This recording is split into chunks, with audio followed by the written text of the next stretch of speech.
तर नमस्कार मित्रांनो, आज वाड्यावरती आलोय. आज एका आपल्या चुलत बहिणीचं लग्न आहे, चुलत्याच्या मुलीचं, चुलत्यांच्या.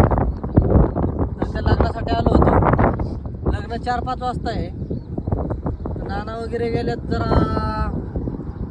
एक ठिकाणी कार्यक्रम आहे तिकडे गेल्यात. त्याच्यामुळं आज मी थोडा वेळ 4-5 वाजेपर्यंत 4 वाजेपर्यंत बकऱ्याकडे थांबणार आहे आबाबरोबर. आणि 4 नंतर मग लग्नाला जाणार आहे. 4:50चं लग्न आहे, पण थोडं लेट होईल कारण सगळेच तिकडे जाऊन जमणार नाही ना. इथं पण कोणीतरी थांबावं लागेल. आणि आत्ताच मी पुण्यावरून आल्यामुळं नानाला वगैरे त्यांना लावलंय पुढं. आता मी थोडा वेळ थांबतो आणि नंतर जाणार. याचा पण अनुभव घेतला पाहिजे. बरं वाटतं जर हवेशीर कसं आहे कसं नाही. मेंढरा मागं फिरायला एक दिवस आणि केलं पाहिजे. आपला घरचा धंदा आहे, प्रत्येकाने केला पाहिजे.